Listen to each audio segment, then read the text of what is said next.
How's it going, everybody? Josh Rosales here with the Break Thru U podcast. I am extremely honored to have David Specht with us this evening, and we are going to be diving into some great content, some great conversation.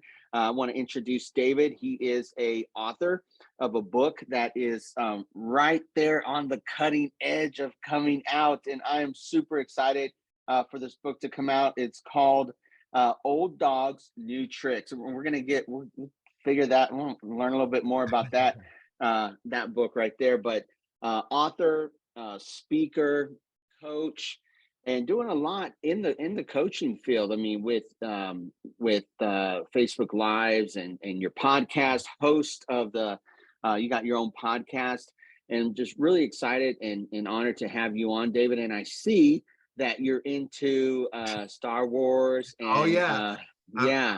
I'm fully nerded out here where I'm located. I love it. I'm all about environment, and I figure, you know what, if you're spending a lot of time in the office, or this is the home office, surround yourself with things that inspire you. And inspiring things happen in inspiring locations. And when I look around here, I see what's potential. I see that anybody can be a hero. I see that good can overcome evil, the whole 9 yards. And it really kind of gets the creative juices flowing as I go through my day. And it just some people get it, some people don't. It really doesn't matter. This is my space, right? No, I love it. It just looks incredible. But thank you so much, David, for coming on the podcast and for allowing us to share a little bit more about all the great things that you're doing. Okay.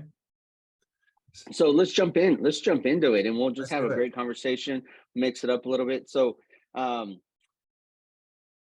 us about David Specht. Tell us, you're an entrepreneur. Oh, yeah. I didn't know that you own a newspaper company in Louisiana, and that, I mean, you kind of, I wouldn't say, I don't know if it was dabble or like you're like you're the entrepreneur. Like, you're like, hey, let me dive into this. And you're very passionate about health, by the way, too, because like hugely passionate about health, and we'll talk about that. But was entrepreneurship in your DNA? Were your parents an entrepreneur? Like, how did you get into this? Oh, wow. Well, as we go through life, certain things happen that make you the person that you are. And my father, who started the newspaper business, the company that I now own, he was the first, what I would call, work from home entrepreneur before it was cool, because he owned newspapers throughout the South, 5 or 6, but didn't live in the town of any of them. And so growing up in high school, I saw him at the house with a home office, on the phone, talking to his publishers. And I saw that this was possible, that you could run a company without being, physically present. Now, that was a lesson that I really learned over time after the fact. And I realized that was the genesis of the idea, right? You see something, and then when you start taking a pivot into another direction, all those memories come back and start playing a role in moving forward. So he was real instrumental in me being able to just start just about anything. I would go into his office with this crazy idea. I remember in the mid-90s, I said, hey, nobody's building websites. Why don't we, as the newspaper, be the people to build the websites? We got graphic designers on staff. I can learn how to do it. And we started building local websites in this little bitty town where most people didn't even have an email address at the time. They're like, why do I need a website? I don't have an email. I go check my mail up at the post office every day. And so these lessons that we learned, we would start a publication. I would start a business magazine, or I would start a Christian, a faith-based, publication. And if it made it, great. If it didn't, I was learning something.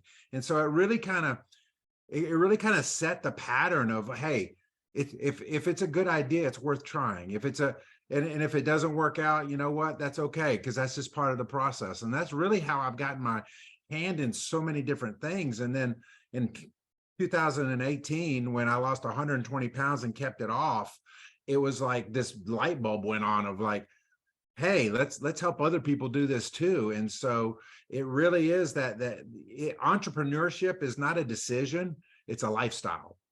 And so, you can't wake up one day and decide you're going to be an entrepreneur.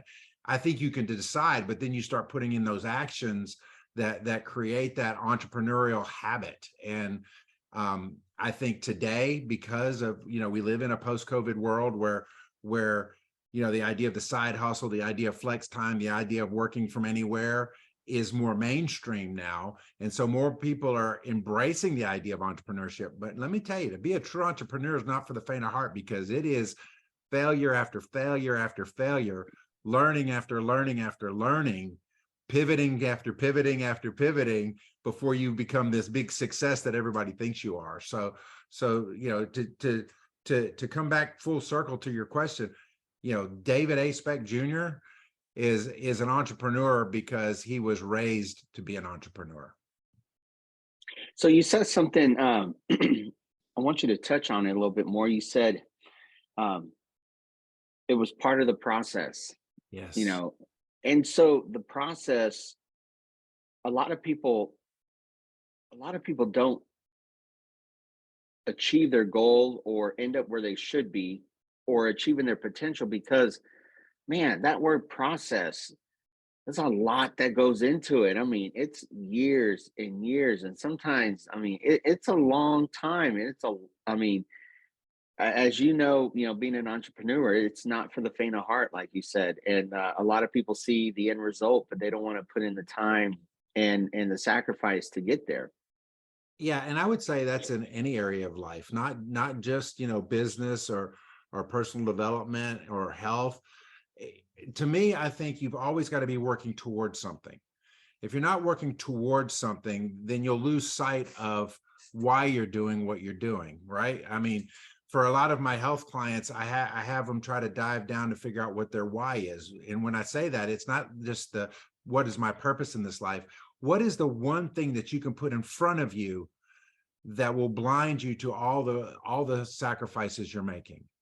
For me, when I was, I didn't want to lose weight. I was 320 pounds, fat, happy, married, don't have nobody to impress, don't care. But once I started getting a little traction in my health, and I was no longer running away from my bad habits or running away from the what the doctor said or running away from the pills I was taking, I began to focus on, what am I running towards? Why am I doing this? Because this process is going to take a while, and this process is for a lifetime, right? Nobody ever arrives. And so what I started thinking about was what kind of grandfather I wanted to be. I didn't have any grandkids at the time. And so I started thinking about my dad and how he was a great active grandfather with my boys. And I wanted to be that grandfather, not the grandfather, sitting on the couch saying, bring me a beer. I wanted to be the guy on the floor. I wanted to be the guy shooting hoops. I wanted to be that kind of grandfather. And that started permeating everything in my life. All the decisions I was making was, am I going to be that kind of grandfather? It was almost like I was partnering with the grandfather version of me before I was ever a grandfather, and saying, this is the guy I want to be. So I'm going to do, my decisions are going to help lead me to that place. And that's how I was able to stick through the process and continue to do so. I look at guys like me, guys that are somewhere between 40 and 50, 55, 60, in that what I would call the halftime years, that said, look, I busted my tail in the early years, and now here I am, and I don't have everything I want. What do I do now? Or the guys that have, everything, think about this, and I'll use this example because it's in my life right now. I went into the newspaper business as a third generation newspaper person, and I expected newspapers to be around for my grandkids. And then everything changed, mid 2000s, and really in 2009 when Facebook came along, and all of a sudden people started getting their news from social media, people. And so I recognized in my mid 40s that I was going to have to pivot. I was going to have to figure out something else, that this industry, this path that I had chosen and thought was going to be a lifelong path, was not going to serve me and my family long term. Now, we still have the newspapers, they're still doing okay, but we know that the next generation's probably not going to pick up a paper and ink newspaper, and the next generation is not going to consume things the way we have typically consumed it. So, necessity, and looking at, and this, let's say that's my grandson, I keep him on my phone because when it's time to make a tough decision, I look at that picture, and those things guide me. And whether it's a success or a failure, it's always done with the right intention, and it's always done to leave a legacy and leave impact beyond my years. It may sound a little, sometimes I feel a little selfish, right? Because I really want the world to know I was here after I'm gone. But the truth of the matter is, if I do the right things and I take care of 2 generations past me, then all the rest of it will take care of itself. Legacy will take care of itself. The whole, people who knew he was here will take care of itself. And so for me, I think the process, you got to have that thing to work towards, that why. More than a goal, you got to have something that says, you know what, when I get punched in the gut, I'm still going to go forward because I'm working towards that why. That is incredible. What's the inspiration for your book, Old Dogs, New Tricks? I mean, and then where did you come up with the title? Oh, well, obviously the phrase, you can't teach an old dog new tricks. I don't want to go on and on about the story behind it, but this iteration of it, and this is the proof copy, you can't get it yet. This iteration of it is actually version 2.0. And let me explain why. In 2014, 15, I released Old Dogs, New Tricks. And it was just a collection of blog posts that I had strung together very loosely. And quite frankly, it was garbage. But what I did was, a mentor of mine had a copy of it and said, David, there's so many nuggets in here. You could speak to an entire generation. And I said, what do you mean? Because when I wrote it, I was in my 40s. And now here it is, I'm in my 50s. Well, I rewrote it during COVID. And what I was learning was that we old dogs who had done business and done life and done leadership in a certain way up to this point were really about to get hit with, you're going to have to do it all differently because the entire world changed around us. So I went in and revamped and rewrote the book, chronicling my leadership journey all the way back to high school, chronicling like coaches and people that I admired and how they approached life, and drawing from some timeless truths, scripture, and things, that methods may change, but the message is still the same. Principles remain the same, even if their implementations are different. And I really took the entirety of the concept of a guy like me who feels like the entire world's changed around him and he doesn't know how to cope, or maybe a guy who has been thrust into, and a girl, I'm not gender specific, but someone who's been thrust into a role of leadership that they never expected or didn't know how to handle. This speaks to them. This helps them navigate this and helps them become the better leader, the leader that they were meant to be. And really, that is the gist of the book. And I really feel like people who are reading it will get that out of it. They'll say, okay, so this is how I deal with this, or this is how I need to handle that, or oh, I can do this. I can be a good leader. I can speak to millennials and Gen Zs and Gen ZIIs and all of that, because the principles haven't changed. And I can teach good principles. Regardless of whether you like their chicken or not, you have to admire Chick-fil-A for being able to take teenagers and creating an extremely high level of competency and quality and customer service.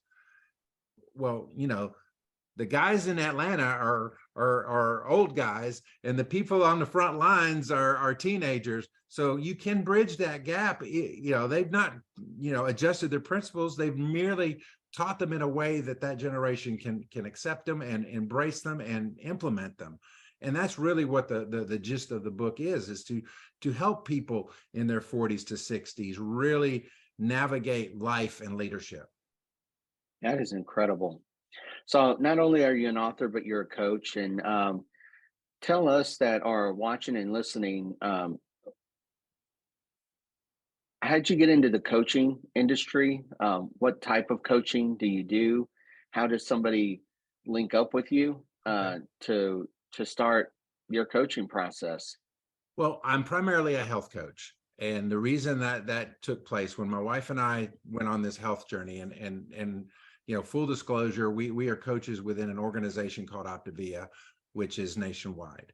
Now, like I tell people, you know, Optavia is wonderful, but you want to get me and Tina. We're your coaches. We're the ones that are going to guide you through the process. If you want a diet, go to Walmart, buy you some Nutrisystem, and sit there and eat the food. But if you want a transformation, you need a coach. You need somebody that's going to be there, that gives you the structure that you need. And so when we began to start this process, this health journey, we had coaches. That was part of our system: a coach, a community, a structure, build healthy habits, learn while you're losing. And so we started with them.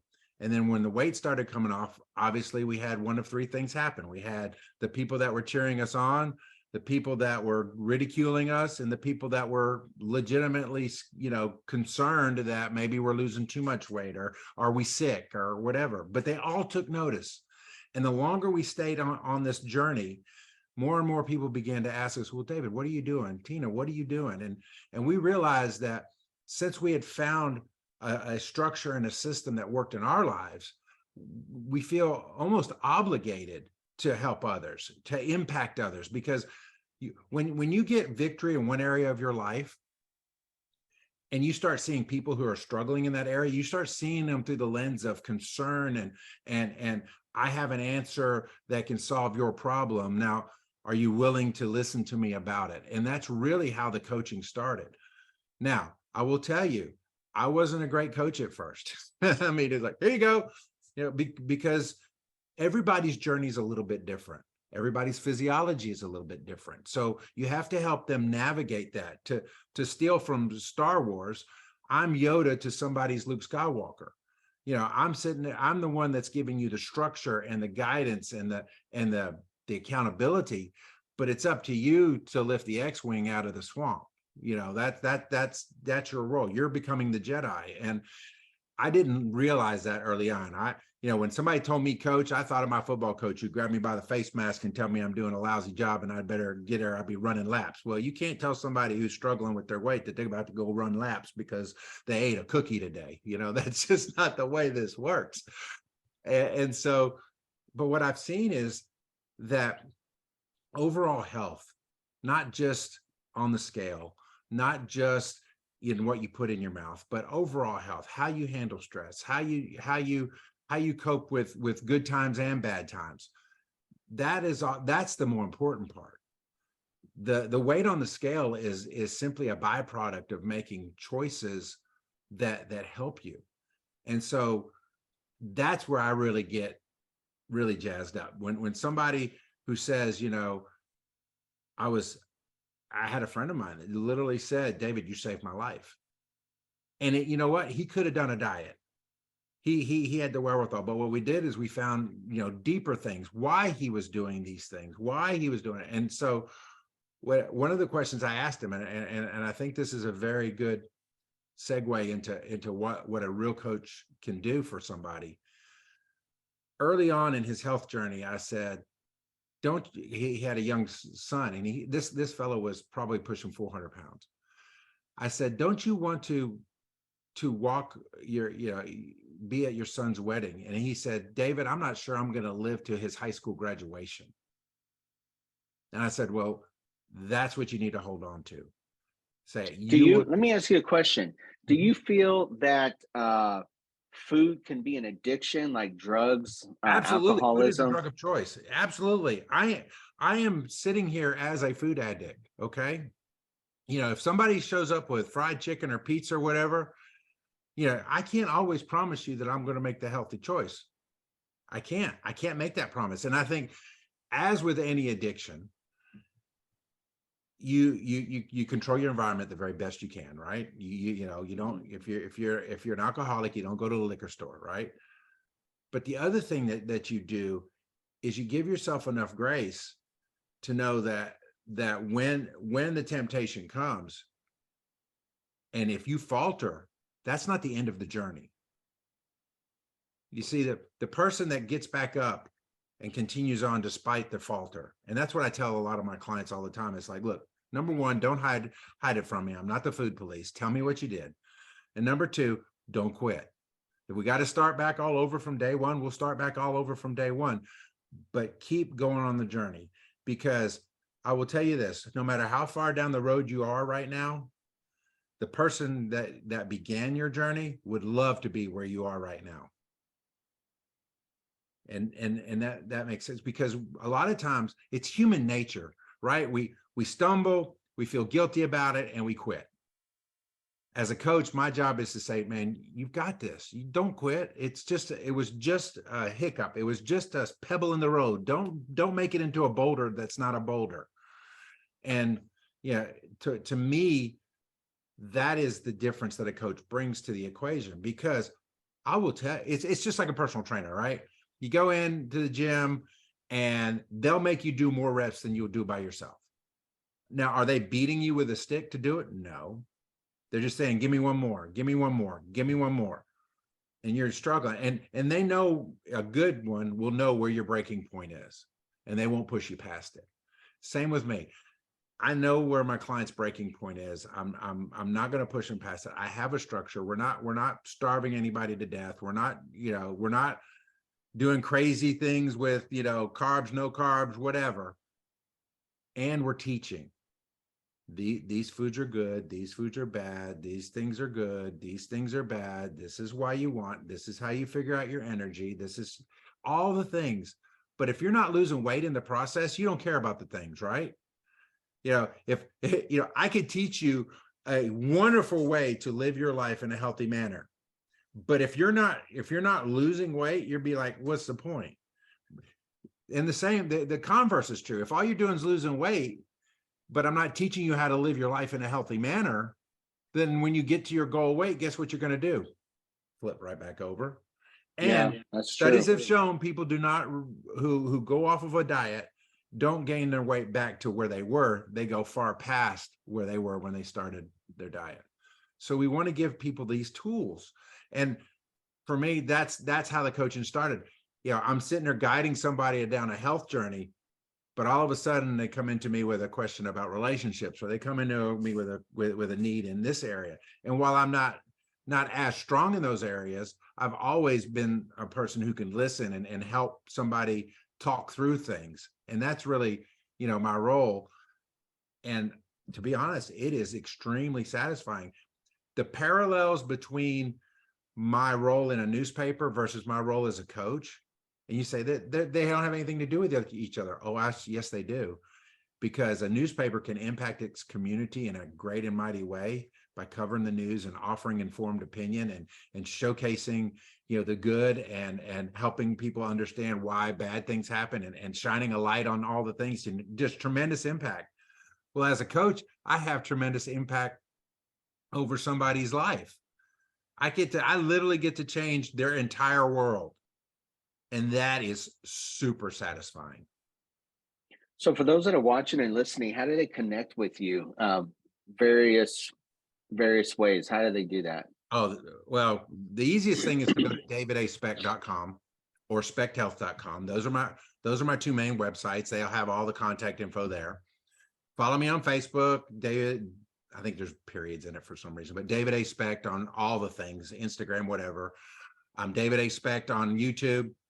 I do a live every morning, 5 days a week, excuse me, where I break down a concept that either I've learned, experienced, or has been revealed to me. I mean, for the faith-based people there, sometimes when you're praying about something, God will reveal something to you that you need to talk about. It's about 8 minutes long, but you can watch the replay on YouTube or follow on Facebook. Those are some really good ways to get a hold of me. That's incredible. Man, you got a lot of great things that you're doing, and it's not just things, it's purposeful. You're doing stuff that is really impacting people and really changing lives. The book, the coaching, the podcast. Like these are these are things that are really making a difference. And so thank you. My hat is off Oh, to you. well, thank you. I wasn't always this mature. Hey, But the older I get, the more I see that if I have anything to offer, I need to offer it. And I need to, I have to, you may not pick up on it because I am a talker on Zoom, but I'm introverted. I'm not the kind of person that just jumps out there and starts meeting people, but at the end of the day, I get back to that. You heard me say the person I wanted to be here versus where I was on my health journey. Well, that guy has moved on, right? I'm closer to that guy now than I've ever been, but there's a guy out there that's waiting for me to do the next thing, to impact more lives. And I don't want to get to the place at the end of my life where I meet that guy and he tells me all the things I could have done if I'd have just gotten out of my own way or kicked fear in the face or whatever. And so I'm trying to be very, very proactive and deliberate on putting myself out there, because I know there's a lot of people that are afraid to. And I go back to, if I can do it, you can do it. If I can impact a life, you can impact a life. It doesn't matter how small. The way you become a world changer is by changing somebody's world, not by trying to change the entire world. And if enough of us change somebody's world, the entire world will be changed. that is so true. Okay, you ready to play Let's play the word game. off the cuff? Here we go. Here we go. We're gonna go off the cuff. So I'm gonna say a word and you expound on it a little bit. And if we take a couple minutes to stay on it, then that's totally fine. But got a list of words. You ready? Go. So the first word is average. Average. So average, I think of people who are the average of the 5 people that hang around. I think Jim Rohn said it, and it's really true. You can be limited by your relationships. And so as a person who wants to grow, and if you're a person listening to this podcast that wants to grow, get yourself surrounded by people, surround yourself with people who are better than you, who will stretch you and who will bring you into a bigger world. Because it's funny, I just moved to Middle Tennessee a year ago from Louisiana. And so many people in my circle are just like, I can never do what you're doing. I could never leave. And I'm like, and that's why you're stuck the way you are, because no slight to them, they're great people and such. But until you experience more, until you get into other rooms, you don't know what's possible. And so, yeah, average, raise the average of the 5 people that you surround yourself with. That is so cool. I was talking to somebody the other day and I was telling them, or I was asking them, why is it that in society today that we celebrate, we settle for average and we celebrate above average? And it seems like, I've been in the financial industry for years, and there's so much average, and it kind of makes me want to vomit when somebody gets celebrated for above average, because above average is only doing a little bit more than just average. And it was like, why? Because you gave a little effort, we're going to celebrate you. And it's like, it just sickens me to my stomach sometimes to just see people, especially like corporations, and like celebrating average, and you're out here looking like, what? that that's like that, I don't even know if that's above average. Like, it's just average. I mean, so being average, right? It's like, it just really burns me up. I mean, Well, and I'm it's preaching to the choir, but it's an average is subjective, right? So, I think about like fast food. Let's go back to the Chick-fil-A example. Is what they do above average? Yes, when the average is McDonald's. Above average is oh, that's McDonald's. good. Above average at McDonald's is my order's right and they said hello, right? Average is okay, they got my order right. Below average is they got 1 to 3 things wrong. But Chick-fil-A is considered way above average, but compared to a 5-star restaurant, they're not. So average is very, very subjective as to what your perception is. Okay, here goes the other word: excellence. Excellence. So Excellence, I love, because to me, if you're not going to do it with excellence, don't do it at all. Now, I didn't say perfection, because sometimes we get those two confused. You can do an imperfect, excellent thing. Perfection is unattainable. So for myself, I used to be, I'm a recovering perfectionist, I'm not going to lie. And I could do something that was excellent, but because it wasn't perfect, I wouldn't never put it out there. I would, yeah, and in the newspaper business, you know, I did graphic design, I did news writing, I did all these things, and I would hold back because it wasn't perfect, but it might have been excellent. You see what I'm saying? So Yeah. I believe that we can be excellent. Number two, I believe that excellence is a mindset. You know, I've been in organizations. Yeah, heck, I was in the Air Force, and what's the overall saying? Oh, it's good enough for government work, right? No, it's not good enough. Let's do it excellent. Let's do it really good. Why is Apple so cool? Because it's excellent. You know, I just changed MacBooks just this year from a MacBook that I bought in 2013. Guess what? That MacBook from 2013 is being used in a newspaper today because it's excellent. Now, PC people, sorry, but if you were to read the biography of Steve Jobs, you would realize how he wasn't perfectionist, but he was excellent minded. He wanted the interior, the internal parts of the computer as good, looking as good, as organized as what the outside looked like. And that's why, you know, instilling that sense of excellence all that time. And I know he was a nut job in some ways, I get it. But if you can't question the excellence, you can't, right?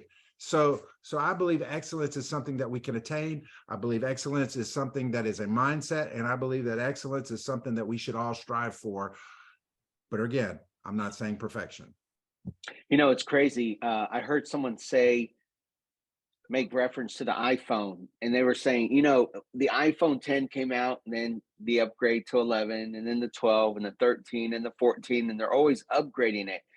And they were saying that if Apple upgrades their iPhones on a regular basis, why can't we upgrade ourselves? Ooh, that's good. I was like, bam! I was like, that just like hit me like a ton of bricks. And I was like, you know what? That is so true. It's like if the iPhone has to update itself to keep ahead of the curve and coming out with new things, like so they had to take a look at myself, and I'm like, am I an iPhone 10? Am I an iPhone 11? Am I iPhone 13?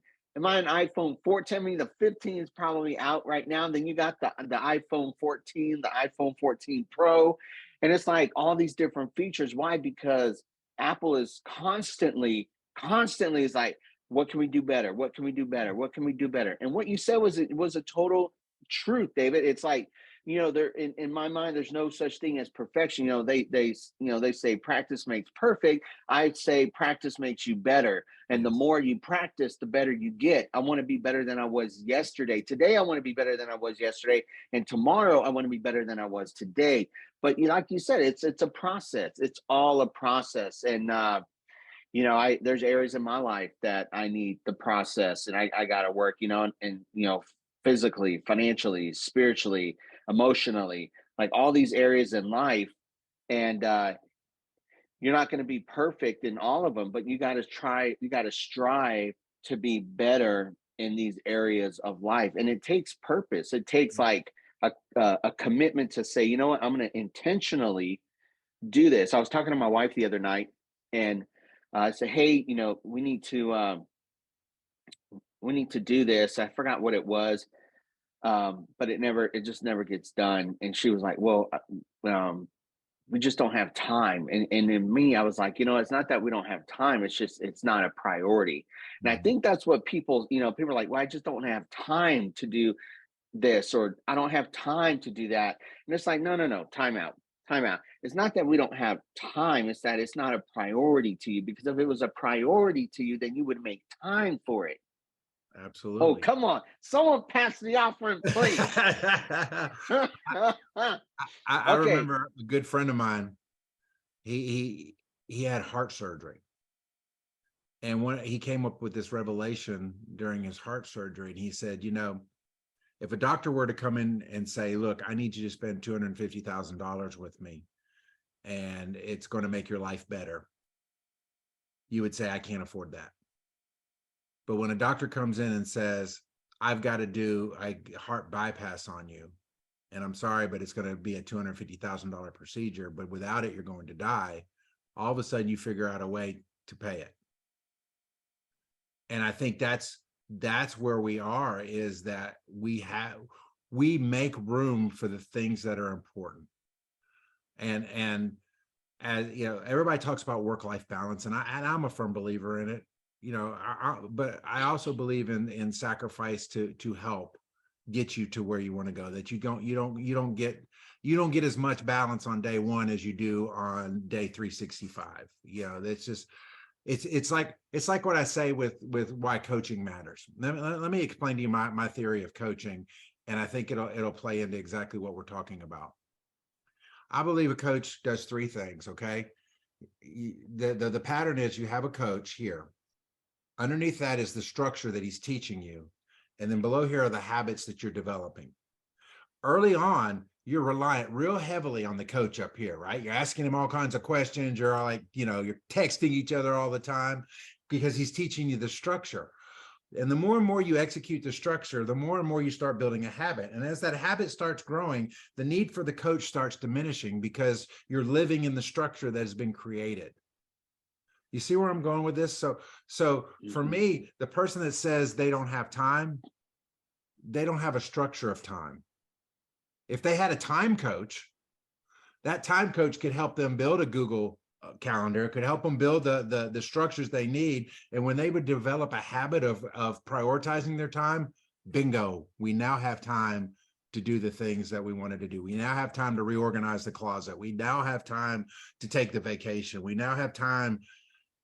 Everybody gets 24 hours, but how we prioritize it. And, you know, maybe you need to be a time coach, you know, and coach people on how to better manage their time. I guarantee you they're out there. I mean, let's face it, the word coach is such a buzzword these days. You don't know who's coaching what these days. But for me, that the coach, the structure, the habits is what all of us need in any area of our life. And when we develop and build those habits in that one area, okay, let's move over to the other, because I believe that once you get traction in one area, all of a sudden you see other areas that you want to work on, and then you need a coach again. That's the beauty of the whole process. Is the process isn't different. It's just the players, right? That is true. That is so true. Here we go. So, when you win. What did you say that again? It was a little lower. When others win, you win. Absolutely. Yes. Yeah, we live in there's two mindsets, especially in America, but I would suspect around the world. And there's the abundance mindset and there's the scarcity mindset. The abundance mindset says there's enough for everybody. And you know, whatever I gain, I can be generous with. I don't have to worry about losing it because there's always more to gain. The scarcity mindset is I've got to protect what little I have because there's not enough to go around, and it's going to go away. The person in the scarcity mindset believes that if I win, you lose, and if you win, I lose. The abundance mindset says we can both win. So like, I'm not in competition with any other coach. You know why? Because there's 7 billion people on planet Earth. There's what how many million? 300 and something million in the United States. I think there's plenty of people I can help. And if you're helping somebody in with their health and I'm not, but they're still good, I got to cheer you on, right? Because you're making an impact. You know, if we're on the same mission, I'm cheering you on as loud as you're cheering me on. So I believe that when somebody else wins, I win too. That's just the abundance mindset. You know, I had a preacher one time say, and of course he was taking up an offering, so I get why he said it. But he said, if God can get it through you, he'll get it to you. And I believe that. I believe that if you become a conduit for the good things that God has blessed you with, and that's not always money, it's impact, it's experience, it's a listening ear. He will give you more opportunity and he will give you more abundance in those areas. And you know, it may be that you want greater personal satisfaction that you've impacted somebody. He'll give you greater opportunities but if you're a scarcity mindset that's like, if I pour myself out on a podcast, I won't have enough left over to give to my family. Well, now all of a sudden somebody's winning and losing in this equation. But the truth of the matter is, whether I impact your life or you impact my life, or we impact the lives of the listener, the viewer, we're all winning here. Because can I tell you, I talk to me as much as I talk to anybody else when I'm coaching. And it reminds me of all the things that I need to be doing in my own life, or I continue to need help with in my own life. And I'll even get on a Zoom with my coach and say, look, my client came up with such and such and this. I need you to hold me accountable in the same area, because it's shined a light on even my own life that maybe I'm not performing at the level I need to perform. The coach needs a coach. Everyone does. The coach needs a coach. So I want to thank you, David, for coming on the Break Thru U podcast. And what's a couple of words you would leave to those that are watching and listening? Maybe they keep failing. Some people say fail forward, and they're maybe at that point they're just like, man, it's just not worth it, throwing in the towel. What are some encouraging words as we end the podcast? That we can go out just on a you've done such a great job of just encouraging us throughout the whole thing, and you're so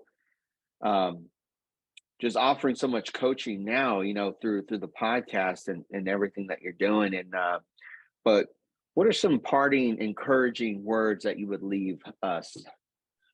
I typically end a lot of my shows that I do, the ones I host, with this phrase, and I'll kind of lead up to it, because I was Mr. Listener, I was the one that wanted to throw in the towel. I did a book and a podcast back in 2015, and it flopped, and so and then I got away from it and came back to it. And what I learned was that it all comes down to execution. You've got to continually execute, whether you fail or not. You've got to learn from your mistakes. You've got to take on higher knowledge people, getting back to what we talked about, as far as surrounding yourself with the 5 people. You've got to get in bigger rooms. You've got to listen to podcasts. You've got to read books. But this is what it comes down to. And this is the phrase: applied knowledge is power. Not knowledge, applied knowledge. Don't just be a sponge. Be somebody who takes in knowledge and then executes on that knowledge. And try it. Just try it. What's the worst that can happen? If it doesn't kill you, you can still recover from it. Apply that knowledge, execute in your life. And once again, how can people connect with you on social media, your website? How do they do that? David A. Specht on Instagram, David A. Specht on Facebook, David A. Specht on YouTube, davidaspecht.com. You say, why David A. Specht? Because there's another David Specht out there, and he's called the Farm Whisperer. I don't know what it's all about. And follow the podcast. If you go to davidaspecht.com, that'll lead you everywhere. That's got the podcast, it's got the YouTube channel, and it's got there's a box for Specht Health where you can go and take a health assessment, and I or my wife will literally get on the phone with you and talk about what is possible in your health. So those are all the places I encourage you to go. Book's coming out soon. I'm going to launch that on my live. It'll be on the page too at davidaspecht.com. But I'll say this again, like I started this podcast. If I can impact one life as a result of getting out of my own way and putting myself out there, then it's all worth it. And if we all would impact one life, we can impact an entire world. That's right. Yes, that's right. Thank you, David, for coming on this evening. For those of you that are watching and listening, definitely subscribe to the Break Thru U podcast. Also follow us on Instagram, Break Thru U, and also Facebook. And more importantly, follow David A. Specht on social media and go to his website. Interested in the coaching, David and his wife are incredible coaches. They will definitely spend the time with you and help you along that journey. David, thank you so much from all of us at the Break Thru U podcast. We appreciate you. You've added so much knowledge and value to us tonight. Have a wonderful evening. God bless. Thank you so much.